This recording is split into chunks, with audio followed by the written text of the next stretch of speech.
Bonjour à tous, beaucoup de plaisir de vous retrouver aujourd'hui dans cette nouvelle conférence du Lab Bien-être.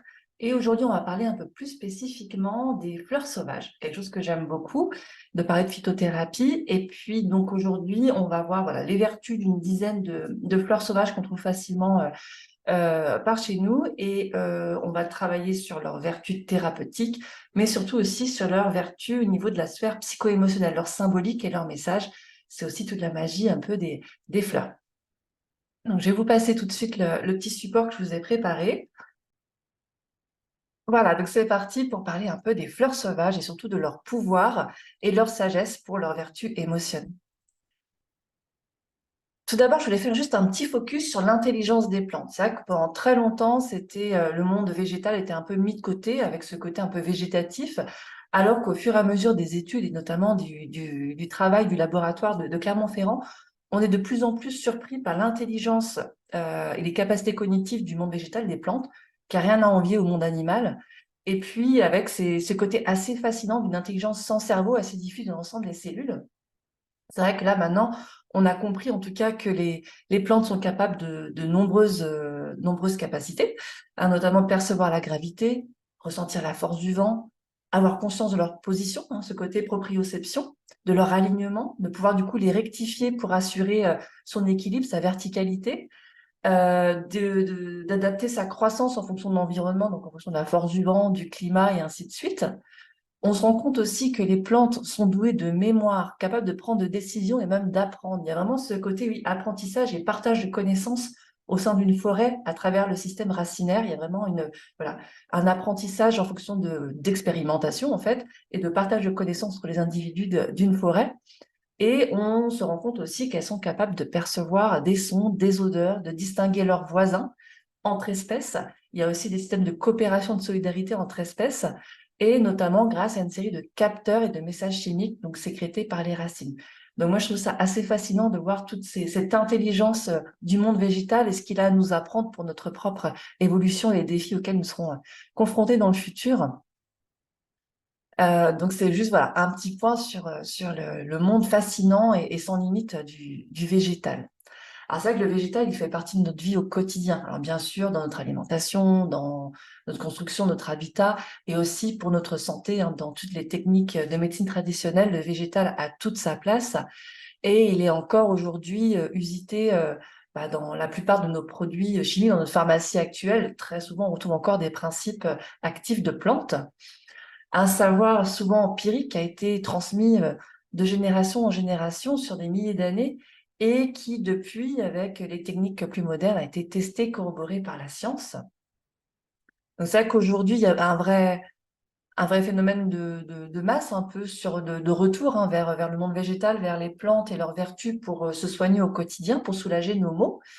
Mais je voulais vraiment mettre l'accent aussi voilà, sur cette petite conférence, sur leurs vertus, sur la sphère psycho-émotionnelle, notamment grâce aux élixirs de fleurs. Donc, si vous connaissez pas les élixirs de fleurs, donc les fleurs de bac sont sûrement les plus connues, celles qu'on trouve facilement en magasin et dont on entend plus facilement parler.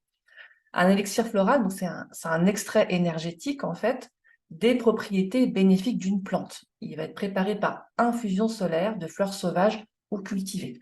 Donc infusion solaire, concrètement, c'est-à-dire qu'on va, à certaines périodes, on va aller collecter les fleurs, les déposer dans un bain d'eau en fait et déposer au soleil pour que leur vertu irradie. Et puis après, c'est conservé généralement dans de l'alcool pour pouvoir voilà, le conserver sur plus long terme. J'aime bien faire un petit parallèle, c'est vrai que c'est presque un petit peu l'homéopathie des fleurs sauvages hein, sous forme liquide, pour la partie émotionnelle. Donc l'élixir floral il a vraiment été développé au cours du XXe siècle par le docteur Bach, qu'on connaît voilà, pour ses travaux. Pour lui, donc c'était un médecin mais qui a vraiment travaillé sur la partie émotion, conscience, et notamment voilà, les maladies qui pouvaient découler de notre bien-être ou mal-être du coup émotionnel. Et selon donc ces préceptes, c'est vrai que nos émotions, ce serait notre meilleur système de guidance en fait au quotidien. C'est une sorte d'alerte hein, de notre alignement et, et oui, vraiment ça. Enfin, un outil pour savoir comment on se positionne et comment mieux gérer sa santé au quotidien.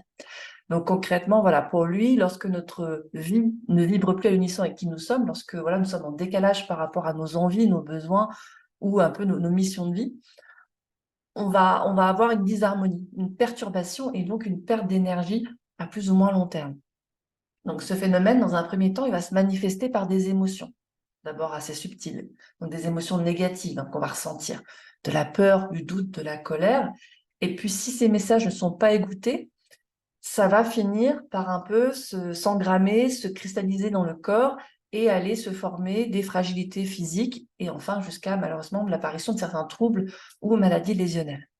Donc c'est vrai que pour Bach, selon sa philosophie et donc ses travaux après d'accompagnement en termes de santé, nos émotions seraient vraiment un message de notre âme, notre intelligence supérieure, pour nous indiquer qu'on est en train de s'éloigner de notre équilibre. Voilà, qu'on a disharmonie, que nos actions, que notre mode de vie actuel est peut-être en décalage avec notre chemin, avec ce qui nous amènerait à plus de bien-être et de développement personnel. Et donc là, les plantes et notamment les fleurs, qui sont un peu la quintessence, la partie peut-être la plus subtile, la plus énergétique de la plante, grâce à l'énergie donc, et leurs vertus psychoémotionnelles, vont nous aider à réaccéder à cette guidance, à cette intelligence intérieure pour retrouver de l'harmonie avec notre âme. Donc c'est pour ça, c'est vrai qu'on le verra, chaque plante, chaque fleur va avoir un peu une sorte de caractéristiques, parfois d'archétypes, un peu de personnalité ou de situation de vie que l'on rencontre. Et de par sa vibration, va nous aider à retrouver une émotion positive pour pouvoir avoir la force de passer à l'action. Ça, je veux dire, voilà, tels des amis un peu patients et bienveillants. Les plantes vont nous délivrer leurs conseils, nous donner l'opportunité et la force aussi. Parfois, ça peut être les petits déclencheurs qui nous aident à passer à l'action pour entreprendre des changements, pour retrouver une vie qui nous correspond mieux, nous retrouver déjà, et puis voilà, faire en sorte que notre environnement nous corresponde mieux. Donc, on va aller voir ensemble quelques plantes. Je vous en ai pris une petite dizaine pour travailler un peu sur leurs vertus et puis surtout leur message, du coup, en termes d'élixir floral.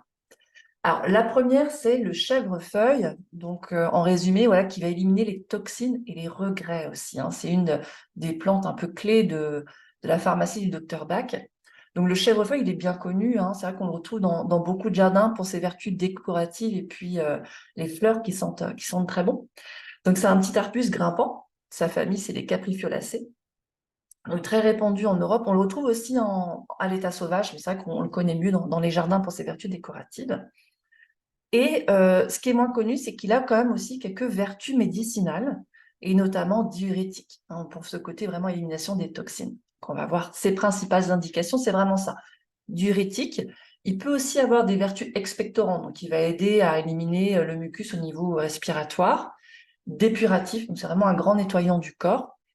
Et on a remarqué aussi des propriétés antibiotiques, et notamment, il peut être actif sur le colibacille, le staphylocoque. Donc, ses principales indications, ça va être surtout pour ses vertus diurétiques. Donc, on peut le retrouver en cas de calcul. Il va soulager éventuellement aussi des cystites. Sur ce côté diurétique, ça aide à éliminer en fait les bactéries. Problématique d'acidité dans le corps. Donc, on va retrouver l'arthrite, on va retrouver la goutte.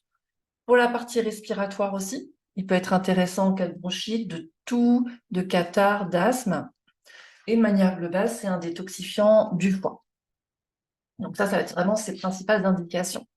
Alors après, attention, il a quand même pas mal de contre-indications, donc pour les femmes enceintes ou allaitantes, les enfants, prise de traitements anticoagulants, et puis alors surtout, ces petites baies sont toxiques, donc c'est vrai que c'est quand même parfois un peu compliqué d'aller faire ses propres préparations à la maison, enfin en tout cas ne surtout pas consommer les baies. On est arrivé au chèvrefeuille et à sa symbolique.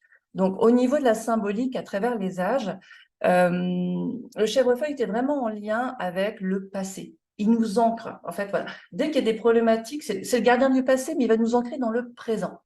Il y a vraiment ce côté transition, il va nous guider vers le futur de manière apaisée. Donc, ce qui est intéressant en termes de symbolique aussi, il va dissiper les illusions et favoriser l'élévation, pardon. Donc, il y a vraiment ce côté, je m'ancre dans le présent, dans la réalité, je me déconnecte un petit peu parfois des illusions passées, ou des souvenirs que je pouvais avoir pour pouvoir me projeter dans le futur. Symbole de l'attachement et de la fidélité. Alors, de manière globale, c'est vrai que la plupart des plantes qui sont en forme de grimpantes, comme ça, un peu de lianes, elles sont souvent associées ça en termes de symbolique. Et vraiment, son travail, voilà, son message, ça va être de ne pas être nostalgique d'une relation, d'une situation passée, perdre plus de temps avec les regrets, on est vraiment dans le présent, et au contraire, on va exprimer ses besoins et les véritables désirs présents. Donc, on se détache éventuellement des croyances du passé, des regrets, et on va passer à l'action sur ses besoins maintenant. Son message, ça va être vraiment ça. Je vois après, en termes de symbolique, alors en plus, voilà, pour le côté un peu oracle, message, guidance, ça va être vraiment ça. Vos racines, vos expériences passées ont bâti les fondations de la personne que vous êtes devenue maintenant dans votre vie. Et bien se rendre, voilà, rendre aussi que la vie se joue ici et maintenant, quelles que soient les expériences passées. Elle a vraiment ce côté apprentissage et qui va permettre de s'ancrer plus fortement dans le présent pour passer à l'action avec la nouvelle personne que l'on est maintenant. On va passer au coquelicot, qui est la fleur de la pondération, de l'écoute intérieure. Hein, c'est vraiment ça. Donc le coquelicot, hein, c'est une herbacée annuelle qui est assez fréquente aussi en bord de champs, notamment les champs de moissons, on la trouve facilement. D'ailleurs, on l'appelle parfois le pavot des moissons, parce qu'on la retrouve, c'est vrai, souvent autour des champs de blé, des champs de céréales. Euh, Elle est facilement reconnaissable, hein. C'est vrai que c'est une des plantes les plus faciles à identifier, avec ses petits pétales délicats rouges comme ça. Et puis, donc c'est une fleur qui était utilisée vraiment dans la pharmacopée traditionnelle, notamment celtique, depuis très longtemps, notamment pour ses vertus sédatives. Un peu, ça reste quand même la famille des pavots, hein. Donc, au niveau de ses vertus thérapeutiques, on va surtout l'utiliser donc pour ses bienfaits antispasmodiques. Il y a tout le côté sédatif en fait. Donc, antispasme, analgésique, donc là c'est pour lutter contre la douleur, anti-inflammatoire, elle peut être intéressante pour ça aussi. Des vertus cicatrisantes pour la peau et les blessures. Donc, son côté sédatif pour le sommeil, voilà, vraiment pour apaiser, endormir un peu. Et elle peut être aussi intéressante pour ses vertus expectorantes. On peut la trouver dans des sirops, des choses comme ça, pour aider la sphère respiratoire. Donc, en termes d'indication, principal motif, ça va être surtout voilà, stress, agitation, en cas d'anxiété aussi, pour ce côté sédatif, mais aussi pour toute la problématique respiratoire. On peut retrouver la toux, maux de gorge aussi, comme on disait, voilà, des rhumes, ainsi de suite, pour aider à expectorer. Et bah, bien sûr, pour ses vertus sédatives en cas de troubles du sommeil et d'insomnie. Contre-indication, on va donc également déconseiller pour les femmes enceintes ou allaitantes, pour les enfants également. Et puis forcément, s'il y a des prises de somnifères, d'anxiolytiques, d'antidépresseurs, il peut y avoir des interactions là en termes de plantes, donc on est obligé voilà, de faire le choix. Au niveau de sa symbolique et de son message, notamment là plus pour la partie élixir floral, c'est la fleur de la pondération et de l'écoute intérieure. Donc elle va nous aider à nous recentrer et à écouter notre cœur lorsque l'on s'égare dans l'agitation mentale et la superficialité. Donc c'est vrai que donc, dès qu'on traverse voilà, des périodes où on a l'impression d'être dans l'action pour être dans l'action, de s'éparpiller dans pas mal de choses, euh, dans des choses parfois un petit peu superficielles, on est plus dans l'agitation que dans l'action en fait. Là, le coquelicot va vraiment être intéressant. Il va nous aider à retrouver aussi à se recentrer du coup, à être plus à l'écoute de son intériorité et de voir aussi que les clés de notre bien-être, elles sont en nous. Généralement, les réponses sont en nous et nos besoins de sécurisation, enfin, on a les capacités en nous voilà, d'assurer cette sécurisation, plutôt que d'aller chercher l'approbation, le regard des autres. Donc ça, c'est vraiment des mots-clés aussi pour l'élixir de fleurs. Quand on se sent un petit peu en insécurité, qu'on va chercher la validation, qu'on va chercher la distraction extérieure pour se rassurer, vraiment, le coquelicot va être intéressant voilà, pour poser et puis se sécuriser. Symboliquement, il est associé aussi parfois au lâcher-prise. Donc, savoir laisser une situation, savoir laisser une relation, la mettre de côté un moment pour laisser poser, laisser maturer, laisser décanter, pour lui laisser le temps voilà, d'évoluer. Hein, de ne pas forcément forcer les choses par l'action, de ne pas aller chercher, d'être plutôt voilà, se dire, bah, de se concentrer sur soi, sur simplement être, vibrer pour pouvoir attirer les choses après à nous plus facilement. Hein, donc c'est vrai qu'en termes de message, elle est souvent associée à ça, des choses qu'on a perdues qui peuvent revenir, à des choses qui réapparaissent. Euh, voilà, vraiment laisser de côté, prendre le temps de la pause, de décanter pour retrouver un nouvel équilibre.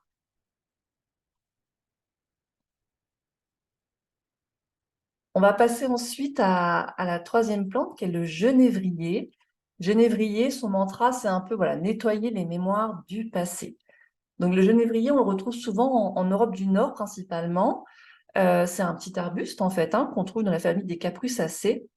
On le connaît surtout pour ses petites baies, les baies de genévrier, qu'on utilise parfois en cuisine, hein, notamment dans la choucroute. Il y a des amateurs hein, qui vont vraiment les parfumer. Mais depuis l'Antiquité, c'est vraiment une plante qui est usitée dans la pharmacopée européenne, notamment pour ses vertus diurétiques et antiseptiques essentiellement. Donc, son principal bienfait, c'est ça. C'est vraiment le côté antiseptique. C'est aussi un tonique des voies digestives, donc il va favoriser la digestion, déburatif et diurétique. Donc là encore, donc, tout ce qui est plante diurétique, c'est-à-dire que ça favorise l'élimination par les reins, en fait. Hein, ça force un petit peu les reins, donc ça va aider le corps à se nettoyer. Et principalement, donc intéressante aussi, c'est un draineur spécifique de l'acide urique. Donc c'est un acide qui va être lié notamment à la consommation de protéines, de sucre, mais aussi parfois au stress. Et donc pour ça, ça va être un anti-rhumatismal très intéressant. Donc pour ses principales indications, ça va être en cas de digestion lente, fermentation. Je pense que c'est pour ça aussi qu'on l'utilise beaucoup en cuisine, parce que ces petites baies, ça va vraiment faciliter la digestion du repas. Comme il est tonique, on peut l'utiliser aussi en cas de fatigue. Prévention des maladies infectieuses, il y a ce côté voilà, tonifiant et aussi stimulant du système immunitaire qui va aider voilà, à se battre contre des maladies infectieuses. Comme il a ses vertus diurétiques, il va être très intéressant pour tout ce qui est troubles urinaires, cystite, voilà, prévention vraiment des troubles urinaires, il va favoriser l'élimination de l'urine. Euh, Même chose pour ses vertus sur l'acide urique, et ben on va le retrouver dans toutes les problématiques de rhumatisme, pardon. On pourrait penser à l'arthrose, à la goutte, des choses comme ça. Donc dès qu'on est sur de l'inflammation, et notamment du système ostéo-articulaire ou même au niveau des muscles et des tendons, ça peut être intéressant d'opter pour le genévrier. Et il y a quelques études aussi pour le diabète, où on a des résultats intéressants avec le genévrier. Pour sa partie plus symbolique, alors juste avant, ouais, contre-indication, là encore, on va retrouver donc contre-indiqué pour les femmes enceintes et allaitantes, les enfants et les maladies rénales, parce que comme c'est un fort diurétique, forcément, il va faire travailler un peu plus les reins pour plus éliminer. Donc si les reins sont déjà un peu en surcharge ou en fatigue, en difficulté, on va éviter de les solliciter encore un petit peu plus. Au niveau de sa symbolique, dans l'Antiquité, ça a toujours été un arbre un petit peu sacré et magique dans de nombreuses traditions. Hein. Euh, En Égypte, on le trouvait déjà dans l'utilisation pour la momification. Chez les Celtes, on le brûlait pour purifier les maisons, pour protéger le bétail et les animaux. Hein. Donc c'est vraiment dans la plupart des traditions et puis des médecines traditionnelles de manière globale, c'est vraiment un symbole de longévité, de renouvellement. Donc, il y a vraiment ce côté purifiant pour nettoyer les mémoires, se détacher du passé, pour aborder pleinement une nouvelle page de notre vie. Hein.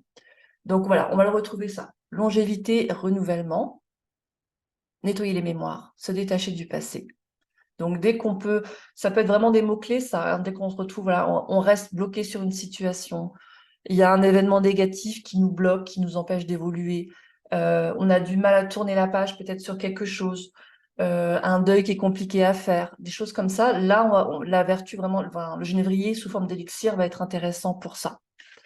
Vraiment ce côté aussi qu'il est peut-être temps de fermer la porte sur quelque chose, de régler une question, de mettre fin à une situation pour pouvoir entamer un nouveau cycle, un nouveau chapitre.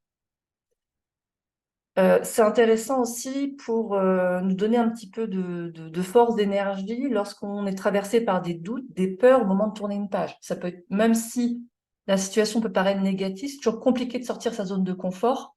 Parfois, c'est plus simple de rester dans une situation connue, même si elle ne nous convient pas, que d'avoir cette peur de partir un peu voilà, d'avoir une nouvelle page, de quitter un monde connu, voilà, même s'il répond plus à nos attentes. Donc ça, c'est vraiment intéressant pour ça. Et vraiment aussi d'avoir cette confiance parfois dans ce qui nous arrive, même si ça peut paraître un peu négatif, se rendre compte que ce qui peut être considéré aujourd'hui comme une rupture, comme une perte, comme une situation négative, bah demain sera peut-être source d'évolution, d'une nouvelle opportunité dont on n'a pas encore conscience. Hein, c'est vraiment ça. Elle nous aide à accueillir ce qui est nouveau, ce qui est inconnu. Donc ça peut être une relation, un projet, peu importe, hein, qui peut encore nous faire un peu peur parce que voilà, on sort de notre zone de confort. Elle est intéressante aussi pour stimuler la créativité, l'inspiration, pour aborder un nouveau départ, peut-être faire face à des nouvelles réflexions, avoir des nouvelles idées, voir les choses un peu différemment pour aboutir voilà, sur une nouvelle situation. Hein, donc ça, c'est vraiment le genévrier qui va être intéressant pour ça. On se nettoie du passé, on lâche et on a suffisamment confiance pour aborder de nouvelles choses. On va parler ensuite de la menthe poivrée. Alors, c'est peut-être une des plus connues en phytothérapie. Enfin, généralement, on en a tous un peu dans le jardin. On en trouve facilement aussi en se baladant près des rivières.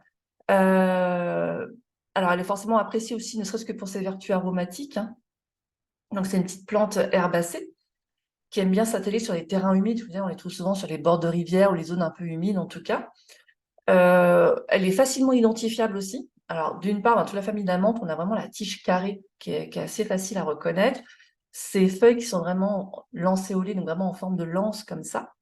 Et bien sûr, bah, il suffit de la toucher. Parfois, rien qu'en marchant dans les herbes, on sent ce petit parfum mentholé qui ressort. Donc, la menthe poivrée, c'est vraiment la plante de la digestion, principalement, on la connaît pour ça. Mais elle a aussi de nombreux atouts. C'est pour ça que c'est vrai elle est très connue et très usitée en phytothérapie, parce qu'elle a beaucoup de vertus. Elle a des vertus donc antispasmodiques. Donc là aussi, elle va aider à lutter contre les spasmes, notamment au niveau digestif. En ménagogue, elle favorise l'arrivée des règles. C'est un tonique, hein, c'est vraiment un fortifiant. D'ailleurs, il y a ce côté un peu boostant du menthol qui peut être intéressant en cas de fatigue. Cholagogue, donc elle favorise en fait la diffusion de la bile. Donc ça favorise la digestion des graisses. Donc là encore, ça va faciliter la digestion du repas. Analgésique, donc elle va lutter contre les douleurs. On a tous des petits baumes un petit peu à base de menthe qui, en cas de choc, notamment de traumatisme, elle a ce côté antidouleur. Antiseptique, donc désinfectante. Expectorante aussi, donc là plus pour la sphère digestive.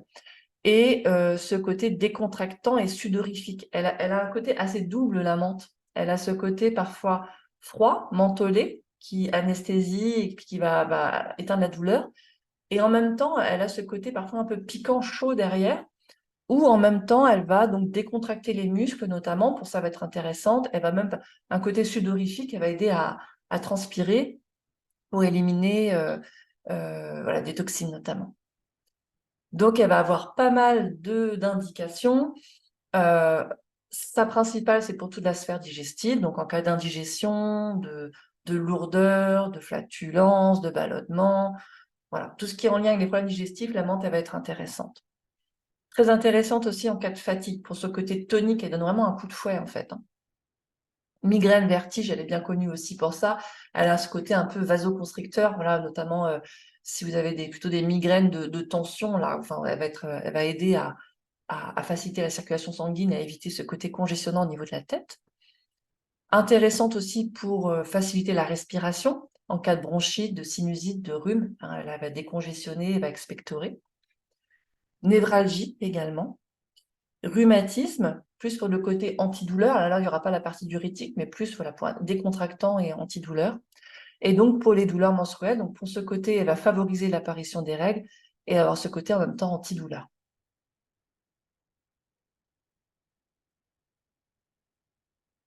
Donc, quelques contre-indications aussi. Donc, pour les femmes enceintes et allaitantes, les enfants de moins de 12 ans, alors je pense notamment, là, c'est plus pour les huiles essentielles, notamment qui sont assez costauds hein, pour la menthe. Bon, alors ce qui n'est pas le cas, si vous mangez quelques feuilles de menthe ou vous assaisonnez ou faites une petite tisane à base de feuilles de menthe, il n'y a pas, voilà, il y a pas de problématique pour les enfants de ce côté-là. Euh, Personnes souffrant de troubles bipolaires ou schizophréniques, là c'est notamment aussi pour les huiles. risque de photosensibilisation en cas de traitement prolongé, risque d'interaction avec certains médicaments et contraceptifs. Donc ça, c'est vraiment, ouais, plus faire attention. L'huile essentielle, notamment de menthe poivrée, est très costaud, assez caustique. Donc là, il faut vraiment faire attention avant de la consommer. Au niveau de sa symbolique et de ses vertus, donc là, pour l'élixir, hein, on la trouve aussi sous forme d'élixir floral. Donc là, c'est beaucoup. L'avantage, c'est que je ne l'ai pas précisé, mais les élixirs floraux, comme c'est de la solarisation, il y a pas de principe actif. On est vraiment sur quelque chose de plus de vibratoire, comme l'homéopathie. Donc, ce qui est intéressant, c'est qu'il n'y a quasiment aucune contre-indication, contrairement à l'utilisation de la plante pour enfin, directement, en fait, hein. Donc, la plante, elle a ce côté un peu contrasté comme ça, hein, et un peu dualité, ce côté froid, mentholé, anesthésiant, en même temps chaud, où elle va apaiser, décontracter et aider. Donc, elle a ce côté, voilà, chaleur réconfortante et en même temps fraîcheur vivifiante et tonifiante. Une de ses vertus, ça va être d'aider à s'ouvrir au plaisir de la vie, tout en conservant sa force et sa vigueur. Donc ça peut être intéressant, voilà, quand on traverse des périodes où il y a des mots-clés, où on ne s'autorise pas. On ne s'autorise pas à se faire plaisir, on ne s'autorise pas à prendre soin de soi, on ne s'autorise pas à prioriser son bien-être. Donc elle va être intéressante pour ça. Elle va être intéressante du coup aussi pour vraiment se donner de la force et de la vigueur en cas de fatigue psychique et physique. Avoir la force et le courage d'analyser au-delà des apparences et de garder son esprit critique. La menthe, c'est aussi voilà, une plante qui est associée à l'intellect.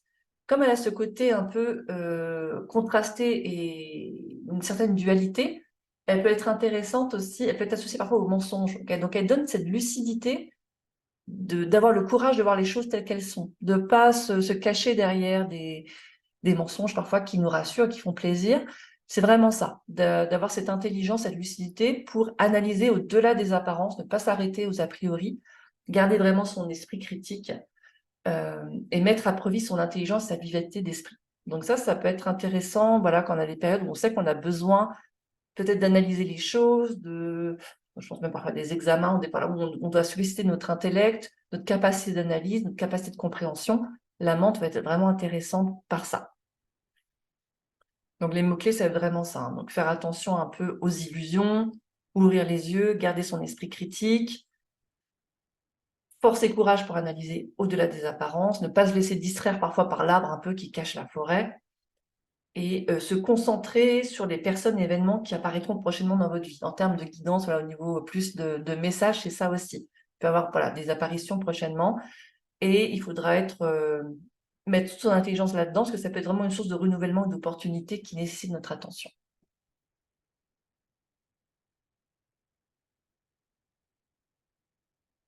On va passer ensuite à l'hysope, qui est peut-être un peu moins connu dans la pharmacie thérapeutique, mais qui est très intéressante, notamment là aussi en termes d'élixir. Donc l'hysope, hein, son mantra, c'est se libérer de la culpabilité et de la peur du jugement. Donc, tout un programme, hein. L'hysope, vraiment un petit arbrisseau vivace, hein, de la famille de l'Amiacée, donc c'est la même famille que la menthe. Et on la reconnaît vraiment à sa tige ligneuse, avec des petites feuilles nervurées et des fleurs bleues, je ne sais pas si vous voyez sur la photo, bleues un peu violacées, qui sont en forme de lèvres. Donc on l'utilisait beaucoup déjà au Moyen-Âge pour ses qualités aromatiques, mais aussi ses propriétés thérapeutiques et notamment antiseptiques expectorantes. Hein, ça a vraiment ses principales vertus sur la sphère respiratoire. Donc expectorante, donc elle aide à évacuer, et mucolytique, elle aide à, quand on sent vraiment encombré, elle va aider à éliminer et liquidifier et éliminer le mucus. C'est une plante qui est stimulante, qui est antivirale, c'est pour ça qu'on la trouve un peu dans la pharmacie des maladies d'hiver, là, au niveau respiratoire, et également antispasmodique, donc là, elle aide aussi à lutter contre les spasmes. Donc, ses principales indications en cas de toux, de rhume, de bronchite, de rhinite, donc toute la sphère ORL en fait et respiratoire, et également pour ses troubles digestifs, mais là, c'est plus pour ses vertus antispasmodiques. Alors, elle est toutefois contre-indiquée pour les femmes enceintes et allaitantes. Et donc, pour sa symbolique, et je dirais plus pour ses vertus, donc là, toujours sous forme d'élixir floral. Donc, je vous disais, c'est vraiment associé à la culpabilité. et à la purité. Voilà, enfin, traditionnellement, dans beaucoup de traditions, notamment traditions judéo-chrétiennes, c'était des plantes qui étaient associées à la purification. Donc, de ces fautes réelles ou perçues comme telles, hein, voilà, en fonction de notre conditionnement. Donc, c'est surtout une plante qui va aider à comprendre pourquoi on éprouve ce sentiment de culpabilité. Hein, qu'est-ce qu'il y a derrière? Est-ce que c'est par rapport à mon éducation, à mes croyances, à des choses limitantes aujourd'hui qui peuvent me bloquer aussi dans mon évolution? Et surtout, elle va nous aider à dépasser ce sentiment parfois de culpabilité pour retrouver notre propre identité, nos propres besoins, nos propres valeurs. Donc, elle va nous aider à nous affirmer tels que nous sommes, loin des attentes sociales ou familiales. Donc ça, c'est vraiment des mots-clés aussi. Dès qu'on traverse des moments où on a l'impression de faire les choses plus pour faire plaisir aux autres, plus parce que c'est gentil de faire ça, parce que on sait ce qu'on attend de nous par rapport voilà, aux règles de la société, mais qu'on sent qu'on est un peu en décalage et qu'on se respecte plus vraiment par rapport à ce qu'on est ou nos réelles envies. C'est une plante qui va être intéressante pour justement lâcher cette culpabilité pour se retrouver et faire un peu tomber les masques. C'est une plante qui va être intéressante aussi pour pardonner aux autres, mais aussi se pardonner pour pouvoir avancer, de ne pas rester dans une rancœur, dans une colère, dans ce côté aussi, voilà, rancœur envers quelqu'un parce que soit voilà, on n'assume pas les erreurs du passé, ou soit parce que vu qu'on agit pour faire plaisir ou par croyance aux autres et pas parce qu'on est, on a ce côté un petit peu, on oscille entre culpabilité et rancœur de pas être assez authentique. Donc ça permet voilà, de pardonner pour pouvoir avancer. Elle est intéressante aussi pour justement reprendre un peu le pouvoir, de redevenir le créateur de sa propre vie, de plus justement agir ou réagir en fonction des croyances qu'on peut avoir ou des obligations sociétales, mais vraiment pour de revenir acteur, quoi, vraiment ça. Je veux dire, je pose des actions pour ce que je veux faire et loin des rôles imposés. Intéressante aussi pour se traiter avec amour, indulgence et bienveillance pour voir s'améliorer la situation qui nous préoccupe. Donc là, on arrête de se flageller ou de remettre une couche de culpabilité sur une situation qui nous coince. Mais voilà, ça permet de prendre du recul, de lâcher un peu prise et oui, d'agir déjà aussi en bienveillance avec nous pour pouvoir trouver une solution un peu positive pour tout le monde. Donc une plante qui va vraiment être intéressante pour ça. Hein, voilà, vraiment les mots-clés, c'est ça. Je culpabilise, je reste coincé dans une situation, je reste pétrie un peu dans une colère, dans une rancœur. Pensez à l'hysope en élixir floral, elle est très intéressante.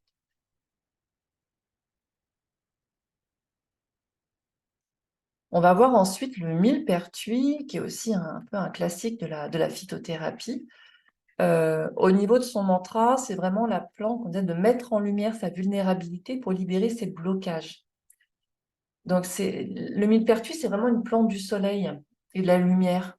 C'est une petite vivace de la famille des hypericacées. Et elle a besoin de beaucoup d'ensoleillement pour son développement. C'est pour ça qu'on l'associe vraiment à ce côté lumière. Et son nom, donc millepertuis, ça vient en fait, quand on regarde ses feuilles, on a l'impression qu'elle est perforée d'un millier en fait, de petits trous en fait. Donc on peut quasiment regarder en transparence à travers la feuille. Et donc on voit la lumière du soleil traverser la feuille par ces petits trous. Donc c'est vraiment voilà, toute la symbolique de la plante. Et donc, cette dynamique, c'est une plante qui est très solaire et donc qui va être associée à ses principales vertus sédatives, mais surtout antidépressives. C'est une plante de la lumière, du soleil, de la joie. Donc, beaucoup de vertus pour le millepertuis. Elle est sédative, anxiolytique, antidépressive, aussi antioxydante, antivirale, antispasmodique, astringente, c'est-à-dire qu'elle resserre un peu les tissus, antiseptique, analgésique, donc antidouleur et anti-inflammatoire. La millepertuis, le réflexe qu'on a, c'est surtout pour la sphère psycho-émotionnelle. Donc, en cas de, comme c'est vraiment une plante de joie, de bien-être. Donc, on va l'utiliser beaucoup pour les troubles de l'humeur, pour la dépression. Plus pour le côté quand on manque de dopamine, en fait. C'est-à-dire qu'on n'a plus trop d'envie, plus trop de joie de vivre, de goût de vivre. Mais elle peut être aussi intéressante pour la sphère respiratoire en cas de bronchite, en cas d'artérite. Et il y a quelques études qui montrent des résultats intéressants en cas de ménopause pour les bouffées de chaleur et les palpitations. Après, le millepertuis, elle n'est pas toujours facile à utiliser parce qu'elle a beaucoup de contre-indications. Alors, pour les femmes enceintes allaitantes, pour les enfants, pour aussi, voilà, les personnes qui souffrent de troubles bipolaires ou de schizophrénie, il y a pas mal de risques d'interaction, notamment avec les médicaments. Donc, même en cas de prise de contraceptifs, tout ça, il faut mieux éviter le millepertuis. Mais alors, d'autant plus s'il y a des prises d'anxiolytiques, d'antidépresseurs, de somnifères, il y a pas mal d'interactions.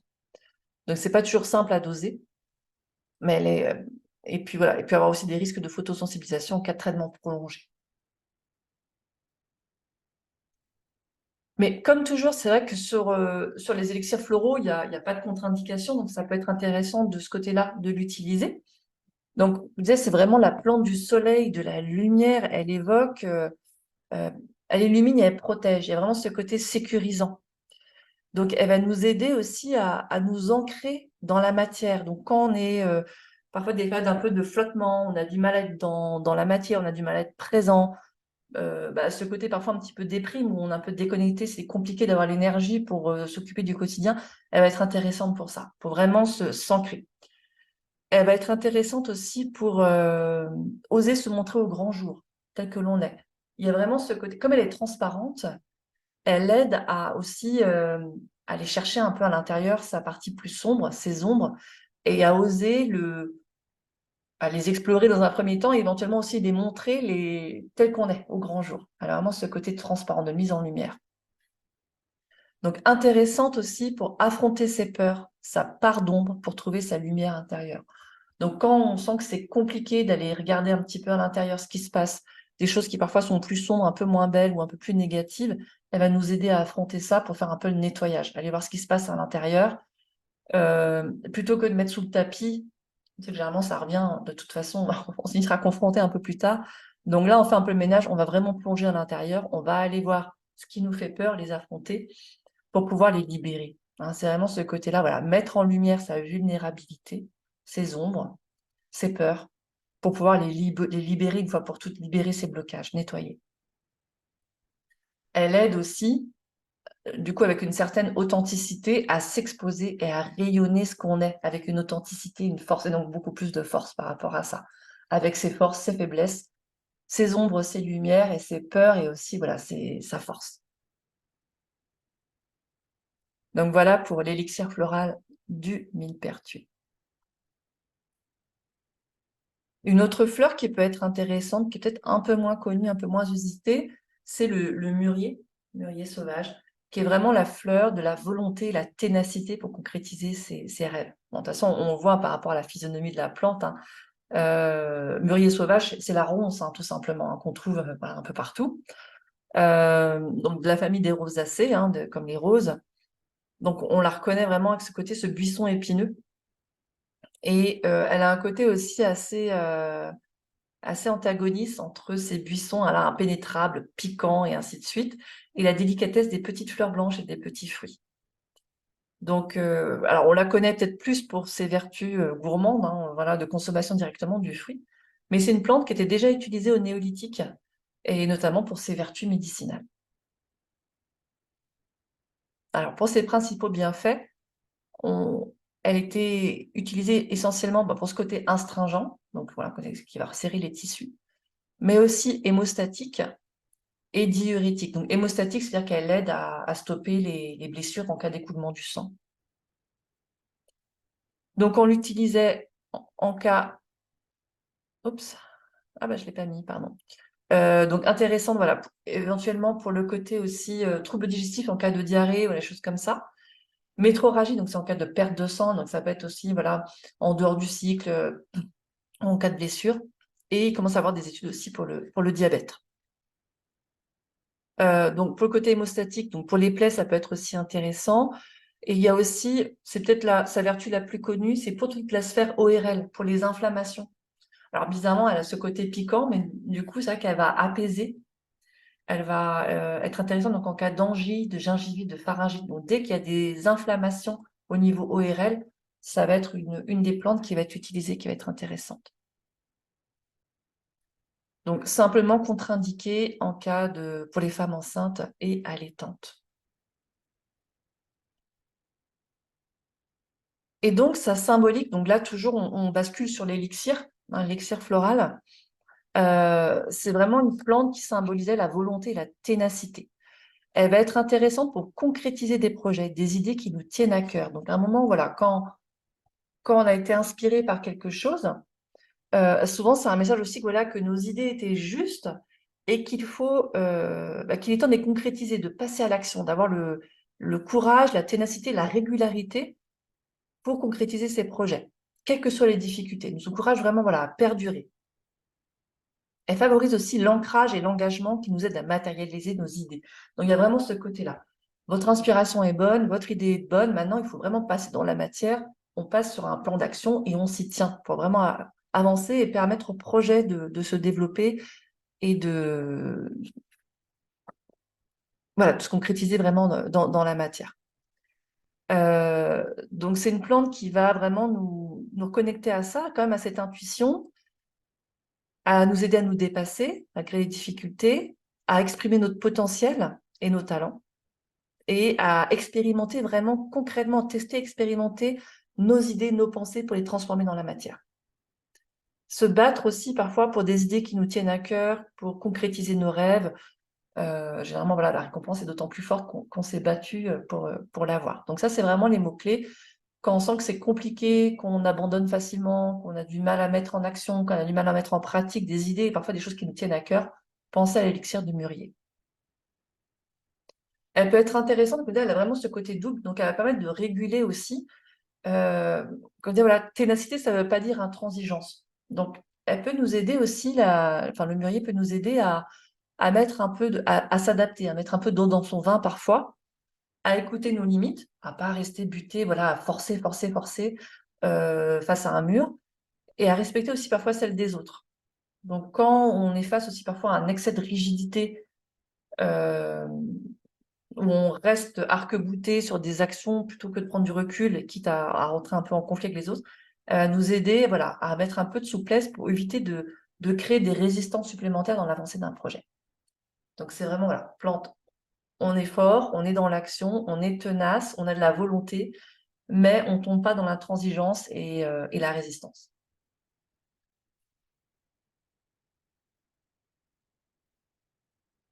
On va passer ensuite à l'ortie. Alors, l'ortie, on dit souvent, s'il y a une plante à avoir dans le jardin, bon, généralement, elle pousse toute seule, on n'a pas besoin de la planter, c'est celle-là, tellement elle a de vertus.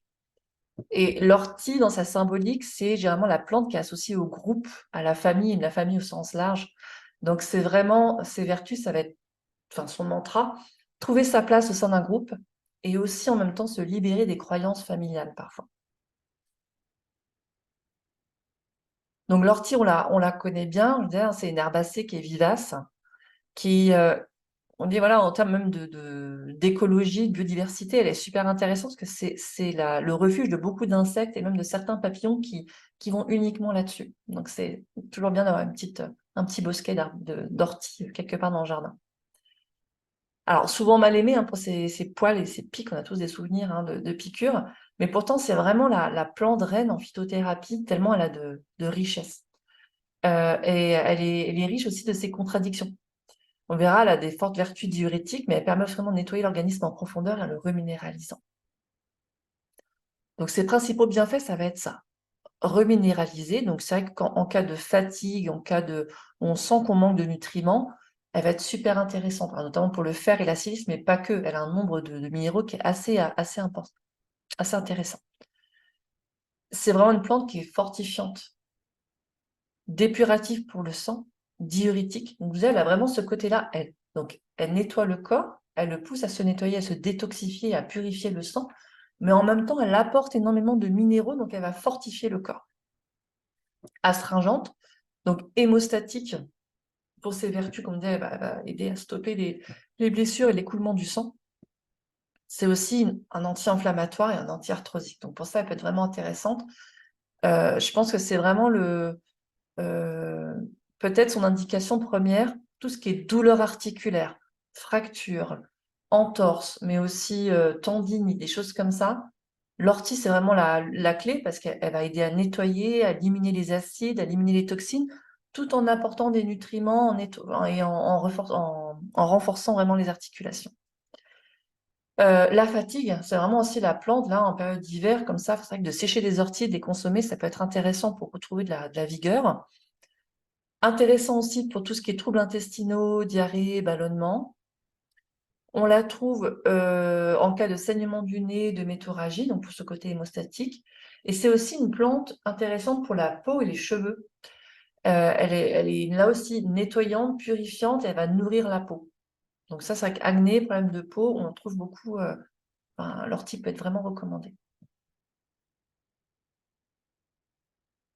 Ces contre-indications, femmes enceintes et allaitantes, les enfants, déconseillé aux asthmatiques, aux personnes souffrant de troubles rénaux, pour ce côté justement, comme elle est quand même diurétique, on fait attention par rapport à ça. Donc pour sa symbolique, comme on disait vraiment, c'est la plante de la famille. Elle symbolise la force et la protection que représente un groupe uni.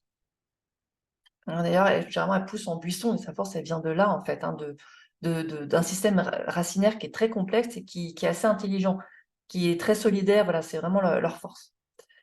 Euh, alors après, voilà, elle a ce côté aussi justement un petit peu contradictoire et duel. Donc c'est la force de la famille, mais ça peut être aussi le poids d'un groupe, le côté un peu étouffant d'un groupe ou d'une famille.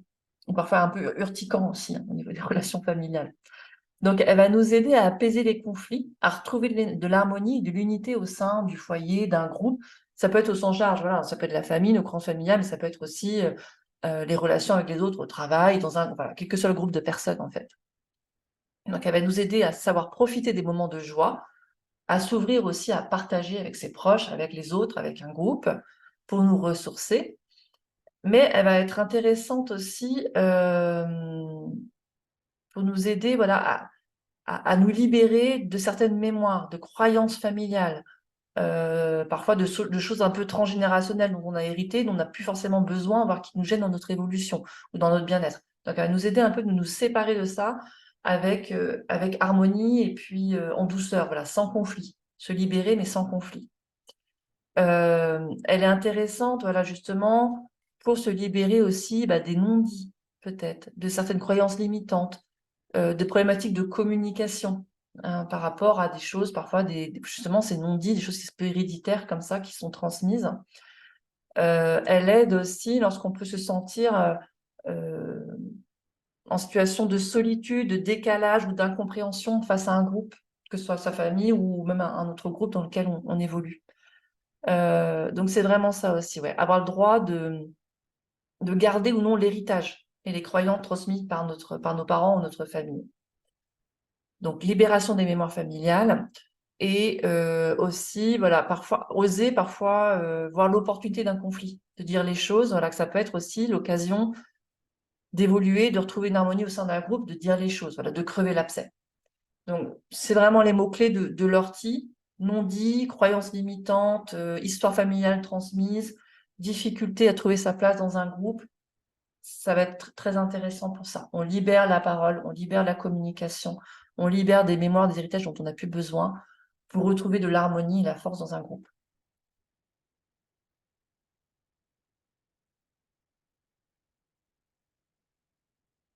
Oups, pardon. On va passer ensuite à l'achillée millefeuille, donc, qui est aussi c'est un grand classique, hein, de la phytothérapie. Donc c'est une petite plante vivace dans la famille des astéracées.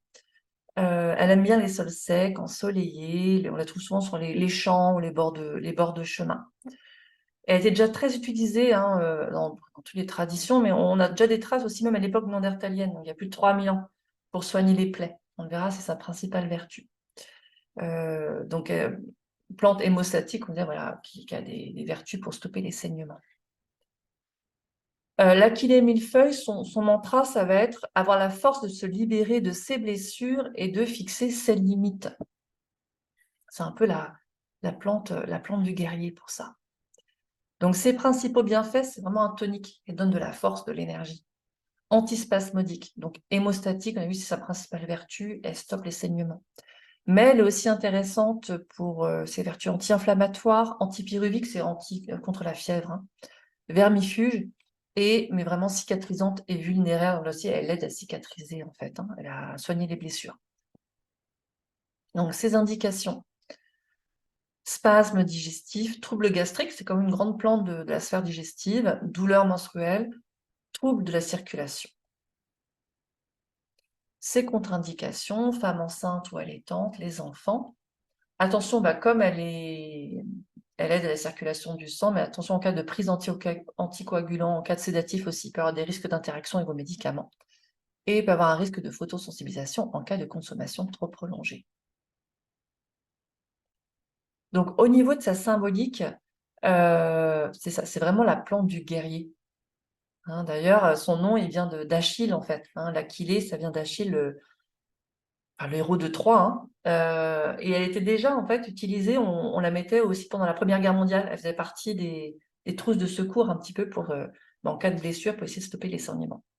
Donc, c'est vraiment un symbole de force, de pureté, de protection.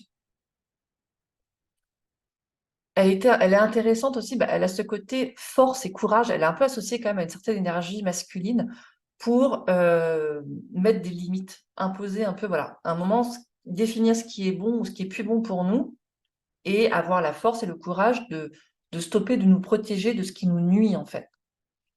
C'est une plante qui est associée à la libération d'une blessure de cœur ou de l'âme. Donc c'est un moment, elle nous sécurise, elle nous dit qu'elle est protégée et qu'elle va nous guider, nous protéger pendant ce processus de libération de justement ce qui nous fait plus du bien. Hein. Ça peut être une addiction, une relation toxique, une situation dans laquelle qui nous convient plus. Elle va nous aider à ça.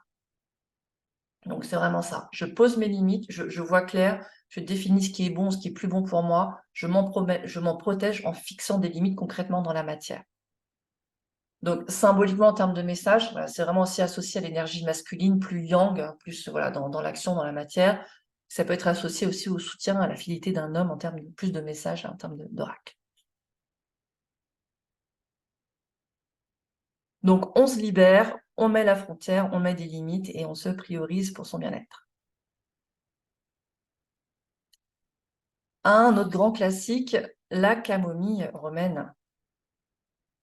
Donc qui est facilement identifiable, ça fait un petit peu, c'est presque des petites marguerites là qu'on voit dans les champs, on la reconnaît à ses feuilles qui sont très très découpées, et donc ces petites fleurs jaunes. On l'utilise essentiellement plus en huile essentielle hein, pour ses vertus apaisantes, mais elle a aussi pas mal de bienfaits au niveau digestif et en termes d'élixir. Donc son mantra, hein, c'est avoir la force de se libérer de ses blessures et fixer ses limites. Alors, c'était pour hop. Donc c'est bien fait. Anti-inflammatoire, antispasmodique, digestive, sédative et antidépressive.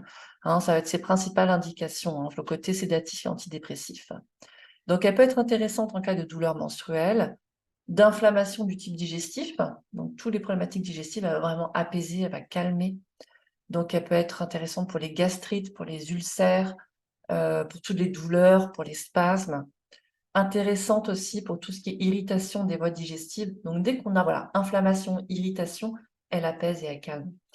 Et elle peut être intéressante, je pense que c'est peut-être pour ça qu'on l'utilise le plus, pour l'agitation, troubles du sommeil, anxiété. Là, voilà, elle a vraiment ce côté apaisant aussi, et elle va aider à dormir, elle va aider à se calmer. Contre-indication, donc femme enceinte et allaitante, on va toujours faire attention, notamment pour les huiles essentielles, faites bien attention avant de les utiliser. Personnes allergiques aux astéracées, et aussi en cas de prise de traitement anticoagulant, comme elle a un côté, elle va aider à fluidifier. Donc, en termes de symbolique, la camomille vraiment romaine, c'est vraiment la plante de la douceur. Elle a un côté très réconfortant. Elle a une odeur d'ailleurs assez douce. Hein. Donc, c'est une plante qu'on va utiliser vraiment pour calmer les angoisses, tranquilliser l'esprit, notamment voilà, quand on peut se sentir qu'il y a beaucoup de fatigue physique et fatigue nerveuse. On a l'impression qu'on n'arrivera pas à faire face, qu'on est débordé, qu'on se rajoute une couche parce qu'on n'a plus l'impression d'être à la hauteur pour faire toutes les tâches. Il y a vraiment le stress du quotidien. Elle va être intéressante pour ça. Quand on a l'impression d'être un peu écrasé par le poids de nos responsabilités, tout ce qui pèse sur nos épaules, toute la charge mentale, ou ainsi de suite, pensez vraiment à la camomille romaine, elle va être intéressante pour ça. Elle est intéressante aussi parce qu'elle va favoriser le relâchement émotionnel et mental. Elle aide à retrouver une harmonie. Donc, quand à un moment, on sent qu'on a besoin de retrouver du calme, de la sérénité, de prendre peut-être un peu de recul aussi sur les choses, qu'on a l'impression d'avoir la tête dans le guidon, d'être submergé, elle va aider voilà, à prendre mettre un petit peu de distance avec les choses, peut-être de reprioriser ce qui est essentiel, de mettre de côté des choses qui sont peut-être, voilà, c'est peut-être pas la peine de se mettre mal pour ça, voilà, de remettre vraiment des priorités et de se ressourcer, de se protéger par rapport à ça. C'est une plante qui est vraiment associée aussi aux émotions profondes, aux liens héréditaires, à nos mémoires personnelles et familiales, à l'enfance, vraiment des choses même héritées. Donc la camomille, elle va vraiment aider à libérer des angoisses qui peuvent parfois remonter à la petite enfance, des choses qu'on traîne depuis un moment. Elle va consoler et sécuriser notre enfant intérieur. Donc quand il y a des peines par rapport à soi, des insécurités, elle a ce côté vraiment doux, c'est le côté un peu maman, voilà, elle va consoler, sécuriser, apaiser par rapport à ça pour pouvoir se libérer. Donc, quand on se sent dépassé, quand on se sent en insécurité, voilà, elle apaise, elle calme, elle libère, et du coup, elle harmonise, elle permet de prendre le recul pour faire le tri et se prioriser et s'octroyer ce moment un peu de calme et de sécurité. Donc voilà pour les quelques fleurs, une dizaine de fleurs qu'on trouve fréquemment. J'espère que vous aurez partagé quelques petites informations. Alors, pour leur vertu thérapeutique, c'est vrai que maintenant, on est habitué à les utiliser au quotidien. Mais en plus, aujourd'hui, voilà, je voulais vous apporter ce côté un peu message, en tout cas que les fleurs sont super intéressantes aussi pour nous accompagner sur la sphère psycho-émotionnelle, pour nous aider aussi à travers voilà, le mieux-être, à travers leur message et leur guidance. Donc, soit avec l'élixir de fleurs, ça, c'est très facile à utiliser, et puis, si vous voulez aller un petit peu plus loin, plus dans la symbolique et le message des fleurs, cet été, j'ai publié donc un oracle des fleurs que vous retrouvez là un petit peu en photo. Je vais vous montrer quelques petites choses pour travailler sur la symbolique des fleurs. Hop, des petites cartes comme ça, donc c'est sous forme de jeu d'oracle, où on a 25 fleurs. On va voir un peu hop, les vertus, les vertus, donc vous avez un petit livret avec, pardon, pour avoir les vertus thérapeutiques, les indications, et puis leur message, enfin leur symbolique et leur message en forme de guidance, en fait, voilà, pour être accompagné et inspiré au quotidien. Je ne sais pas s'il y avait des questions particulières, si vous avez besoin, et sinon, bah voilà, si l'oracle vous intéresse, vous le trouvez en librairie, il suffit de le commander, ou via mon site internet, carmentangri-réflexologie.com, vous trouvez le lien aussi pour le retrouver. Et puis, bah, si vous êtes à côté en Bretagne, hein, je peux vous le donner directement. J'en ai quelques exemplaires au cabinet. Je vous remercie en tout cas pour votre écoute. Je ne sais pas s'il y avait des questions particulières. Je reprends le temps un petit peu. Pas d'informations. OK. Bah, c'est bon pour moi en tout cas. Je vous renverrai le replay si vous n'avez pas pu être là et ainsi de suite. Je vous renvoie tout de suite le lien pour accéder au replay. Il sera disponible pendant quelques jours. Et puis, comme d'habitude, sinon, il sera disponible dans le lab bien-être, hein. Donc là, vous retrouvez dans le lab l'ensemble des conférences mensuelles. Vous avez accès à tout et à pas mal d'outils. Donc, vous retrouvez aussi un peu plus sur la phytothérapie et les plantes pour vous accompagner dans votre bien-être au quotidien. Je vous remercie beaucoup et vous dis à bientôt pour peut-être une nouvelle conférence sur le bien-être et la santé naturelle. Au revoir, à bientôt.